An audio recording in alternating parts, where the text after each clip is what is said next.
Todo dia 31 de maio, né, os juiz-foranos eles se reúnem em festa para poder comemorar o aniversário da cidade, que foi emancipada de Barbacena em 1850. Porém, para os juiz-foranos daquela época, outros aspectos se somaram em igual importância. Então, se para hoje, né, no nosso tempo, as questões político-administrativas, né, são centrais para determinar a autonomia da cidade, naquele tempo, as questões eclesiásticas, né, ou religiosas tinham um peso muito grande, né, muitas vezes até maior para o conjunto da população. É que o texto da Lei Provincial 472 de 1850 não criou somente o município de Santo Antônio do Paraibuna, né, o primeiro nome de Juiz de Fora, mas também a paróquia de Santo Antônio. E vale lembrar que no período imperial, as questões administrativas, né, ou políticas, elas não se separavam totalmente das questões religiosas.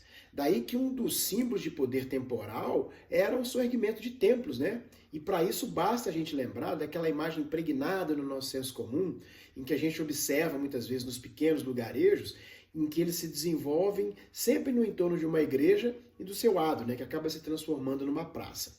Bom, se do ponto de vista administrativo Juiz de Fora se separou de Barbacena nessa lei, do ponto de vista eclesiástico ou religioso, né, Juiz de Fora se separou de Simão Pereira, porque a lei transferiu a sede da paróquia do templo lá de Nossa Senhora da Glória, né, lá em Simão, para o templo de Santo Antônio, que hoje é a nossa catedral. O curioso é que nesse processo de afirmação de JF como um distrito em ascensão e poder, a Igreja Matriz ficou pronta em 1847, ou seja, 3 anos antes da emancipação. Já a Câmara Municipal, né, só foi instalada em 1853, ou seja, 3 anos depois da emancipação. Então, uma das hipóteses, né, apontada por alguns estudiosos é que a emancipação eclesiástica era um assunto ou interesse muito mais popular do que a emancipação administrativa, que se vinculou mais aos interesses da elite política. Então, isso abre espaço para a gente lembrar que um dos esforços dos historiadores e dos estudiosos é compreender como pensavam as pessoas no passado para não incorrer no erro de interpretar o passado a partir, né, de percepções desvinculadas da mentalidade desse outro tempo.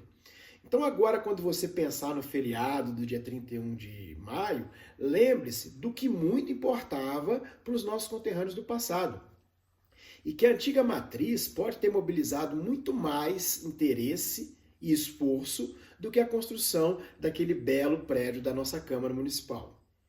E se você quiser saber mais sobre o assunto, a dica é o livro Formação e Ordenamento Territorial de Juiz de Fora, do professor Pedro José de Oliveira Machado. Um abraço. Juiz de Fora